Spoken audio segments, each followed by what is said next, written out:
I'm not okay.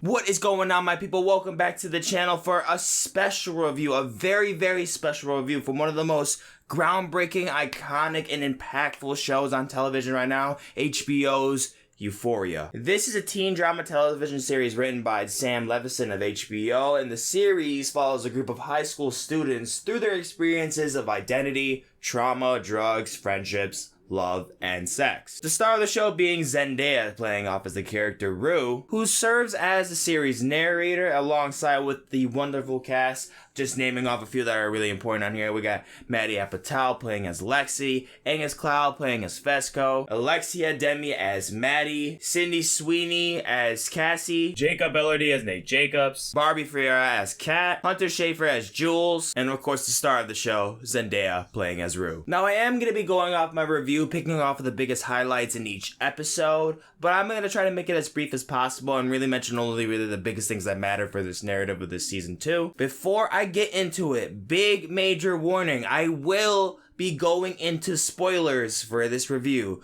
So if you have not watched the show, I highly recommend you look into watching the show, but be warned that there is some graphic content in there that could be triggering to some. So look upon it first, check it out. I highly recommend it if you're able to digest it. And definitely come back for this review after you watch season 2. Right into this first episode, we start off with another background story, which Euphoria has been so well known for past their season 1, of going so well off the character development with intros in some of these episodes of certain characters. Which this background story goes through the eyes of Fesco and how he got into the game because of his grandmother. This intro already depicts off how badass she is and how many fucks she can give. She literally goes into the strip club to find Fesco's dad and literally shoots this motherfucker in the kneecaps while getting domed. Then in the middle of the storyline right here, we then see her bring a baby to the house, which happens to be Ashtray. Then fast forwarding to the end of this outro, we then see his grandmother get a little bit sick and then just literally drops and gets into some kind of coma, I believe. Which hence gives the reason of how Fesco became head leader in this group in the drug game. Right after this flashback, we cut right into what's going on currently into the season. We then just already start off with Ashtray just suddenly murking Mouse. After a deal, this man just comes out of nowhere with the fucking blade, goes fucking ninja style off the walls, stabs this motherfucker, and then breaks his boy's nose.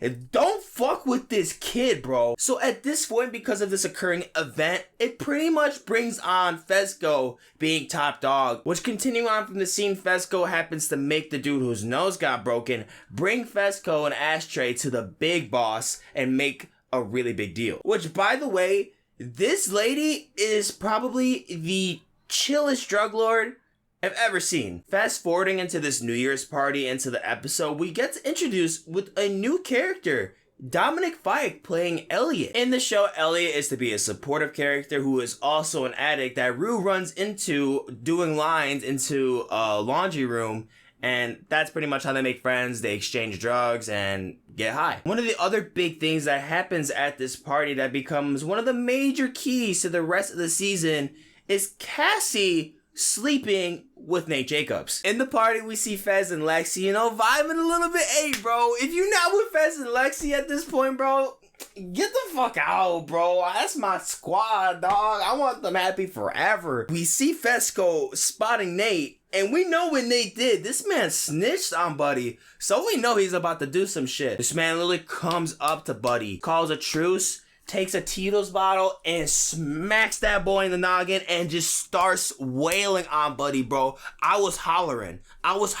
With this story continuing on with Cassie, we kind of see her literally obsessing with Nate at a certain point and trying so hard just to get his attention. She literally at a certain point in episode 2 starts to make alarms to get up at 4 in the morning just to get ready for school. 3-hour prep time, just so this dude can literally just acknowledge her in the room. It's really sad, and I'm not bugging out on Cassie either. Like, I think when it comes to self-esteem issues, like, this stuff is really sad, and I would never ever make fun of somebody or think of somebody lesser for that reason. That's not what I'm saying at all. But what that swindles in, which is the feeling for me that I just can't help to feel like Dude, this is fucked up. What are you doing? Episode 3 happens to be one of my favorite episodes because of the unexpected backstory that we get from Nate's dad, Cal. This episode starts off with them showing Cal about his wrestling career and then how he met the mother of his children. But more importantly behind that, through this background story that we get while he's in high school,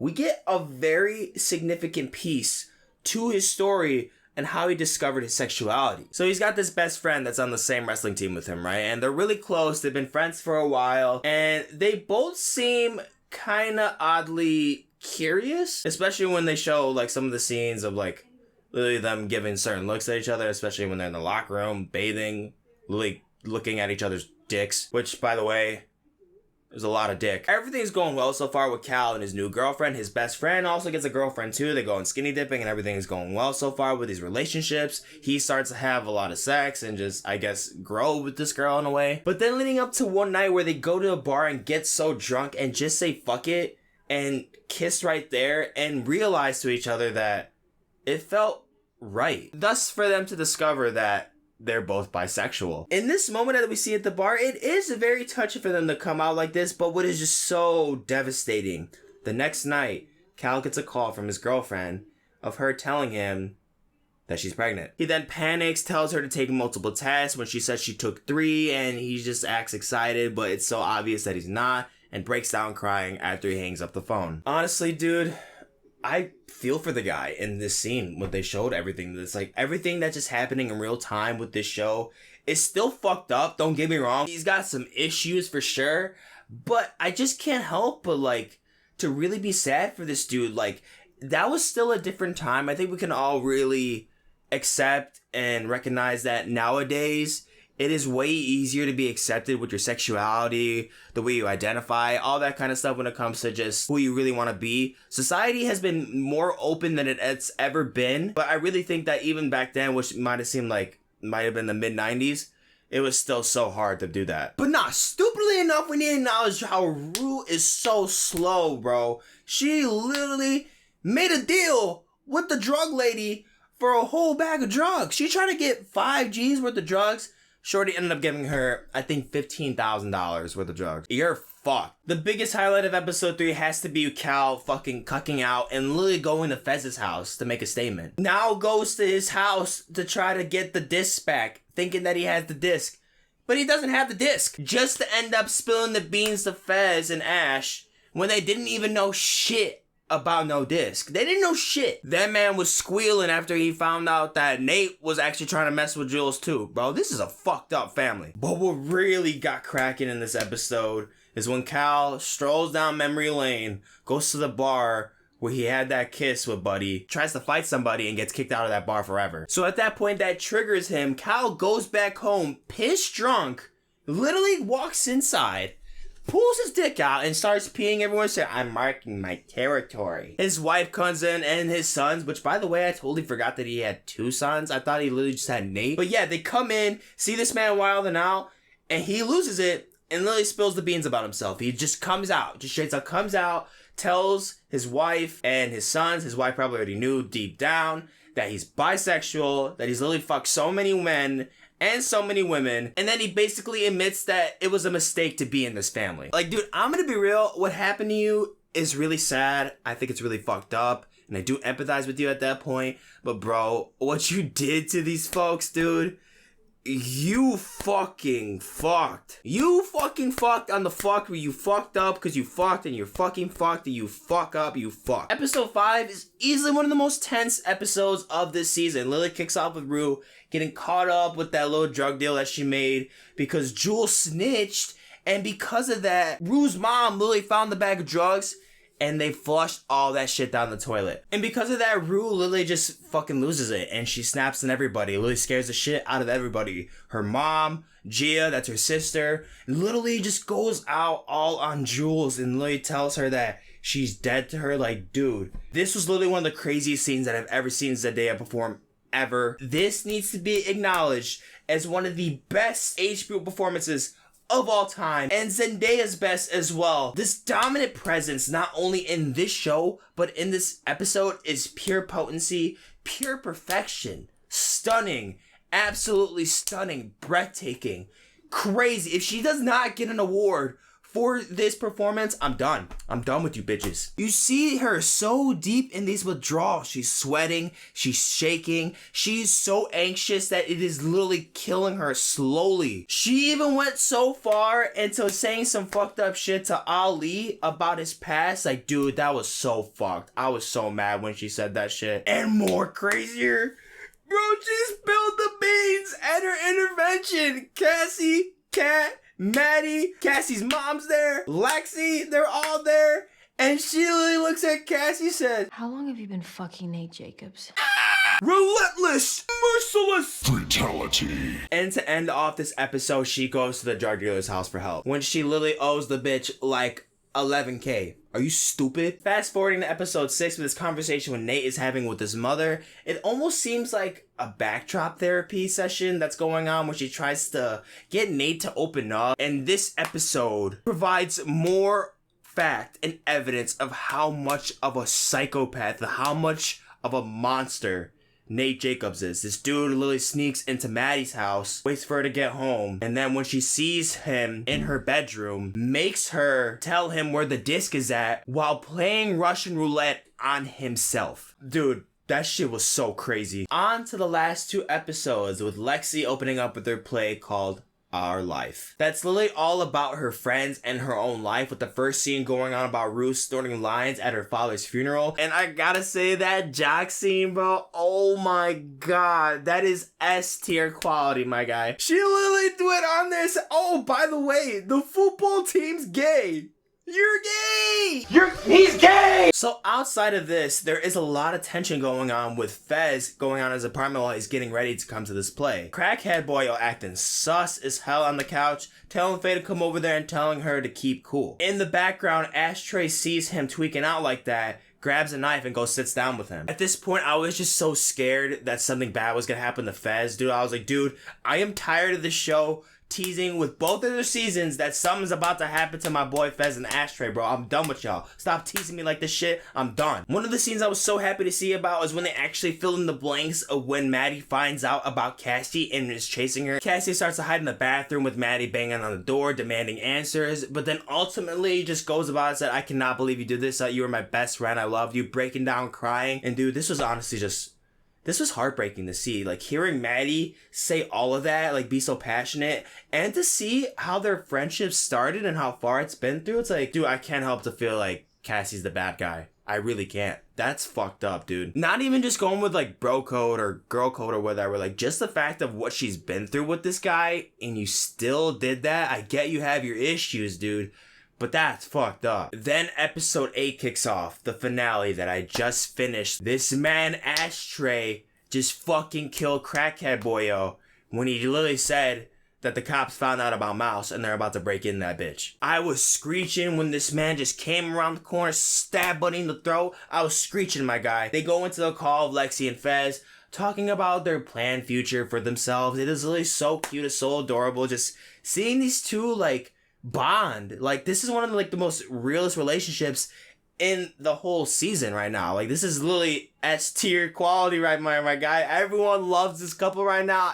I want Fez and Lexi all the way. Oh, by the way, bro, did y'all notice when Ruth and Cassie looking psycho as hell when she was looking through the fucking the doors, bro? That shit. She said. But yeah, right after that, of course, Cassie snaps after Nate leaves her there and breaks up with her and whatever, and goes onto the stage, calls her sister out in front of everybody and humiliates the fuck out of her, which I will admit, it is kind of empathetic for the girls on here. She's literally showing a lot of personal shit in this play. A lot of personal shit. After that, like, going off on her and saying that she's the ultimate villain, and literally... she's the ultimate villain at this point. Right after that, Maddie starts to call her out, goes on stage, and this shit gets world star as fuck so quick. That shit spirals out for a little bit, and then we go to this really genuine scene of appreciation for me personally of Root and Elliot having a moment. And I love that the show showed off some of Dominic Fike's skills with him playing a little acoustic piece. It was just such a beautiful moment. I just love the display of pure talent for Dominic that they really showed off. I mean, really hearing off of this performance, just hearing him sing off the acoustic guitars, god damn, this dude's got a lovely voice. I already love Dominic. I love him way more now. Fast forward, Lexi gets a standing ovation with Rue hyping up the crowd, and then we get back into the crazy shit with Fez. So he's obviously freaking out. The cops are literally about to break in, and he's about to try to frame himself to get Ashtray out of that situation. He punches Ashtray in the face. He said, "I'm sorry, Ash. I had to do it. I have to make sure that it didn't look like you." Gets close to him and tells him, "You need to get out of here. I'm not letting them do shit to you." Tells Ashtray to leave, but what Ashtray does instead is he grabs all the weapons and locks himself in the bathroom. Oh, but the craziness doesn't stop there. No, the craziness does not stop there. When it really gets crazy also, Nate comes in out of nowhere with a loaded gun into this warehouse where he somehow finds his dad to be at. Just with those two scenes and with him loading in the gun all fully loaded with bullets, you think he's gonna kill him. But no, he does something way worse. He saved all the videos of Cal having sex with all those people, including Jules, on a flash drive. And he called the police and he snitched on him. I cannot believe he had the balls to do that. I was already feeling like, damn, this dude's about to kill him. But no, he fucking twisted it around and said, "No, I'm actually gonna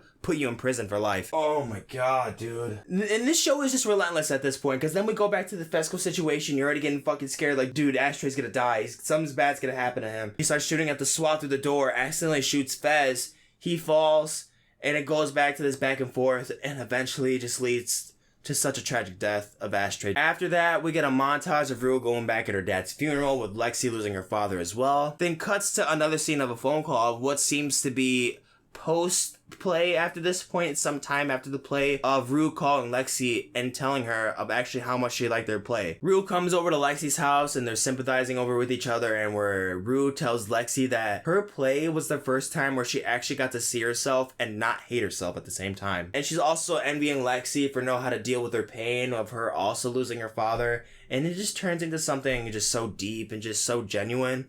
Like, oh man, this was a powerful scene. What I also really love about the scene is just how hopeful it makes Rue at this point. Like, we really see herself, and I can really feel like we all agree that we want to see these characters do really good in the show.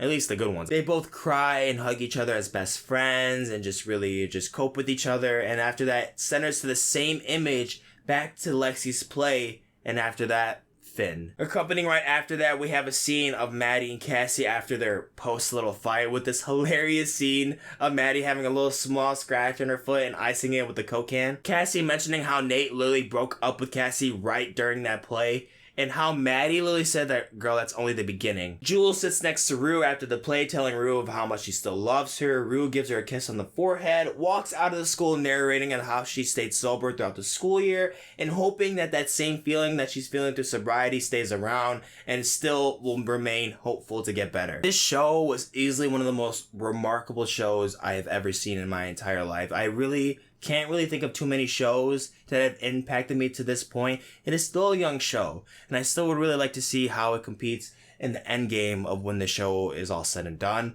But in terms of performance, Zendaya, Maddie Apatow, Angus Cloud, Eric Dane, Hunter Schafer, Sydney Sweeney, Alexia Damie, Jacob Eldery, Storm Reed, Eric Dane, Barbie Fiera, all of you guys literally put your heart and soul into this, and I've blown away. Not a moment in this show from season 1 and of course season 2. I was never ever bored. Never ever thought everyone was lacking anywhere. Super impressed. The cinematography is one of the most key elements in what this makes this show just so special. I love how we did to direct these special scenes and really intense moments and just certain quotes from certain characters to really heighten the intensity and drama aspect to it is immense. The storytelling and character development is literally untouched. It's untouched. The transitioning is perfect. The supportive characters add so much to the narrative. I love the color palettes on here. The reflection of reality? Dude, this shit is so fucking real. Does this actual scenario exist in real life? I have no idea.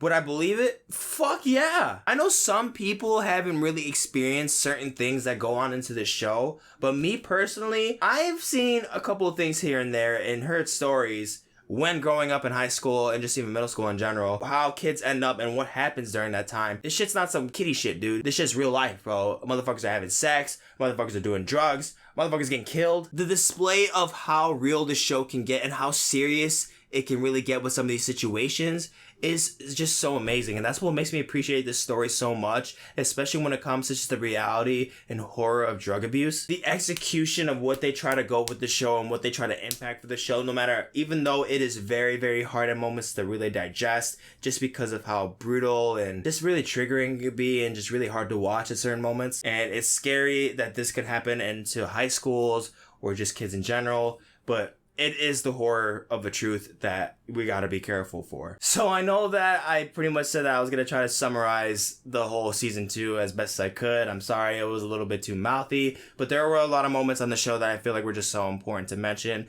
that really, really impacted me as a viewer, and I really thought that just made this story so special. Euphoria is easily one of the most groundbreaking, empathetic, impactful, joyful, devastating, and just horrific shows I've ever watched in my entire life, and I think that's one of the reasons why I really appreciate it. I highly recommend the show if you haven't watched it. If you already made this up to this point and you haven't watched the show, I kind of hate you for that. But guys, if you're all caught up with the show, let me know what you thought in the comments. I really want to talk more about this show. I really thought the show was just something so special, and that's something that always needs to be recognized and remembered in the realm of film. Guys, thank you so much for watching the video. If you enjoyed, go ahead and like, share, and comment down below of what you thought of season 2 of Euphoria. And if you're not already, subscribe to the channel. Down in the description, you'll see more links to other videos and also the links to my social media accounts so you can keep up with me on the daily. And I'm gonna catch you in the next one.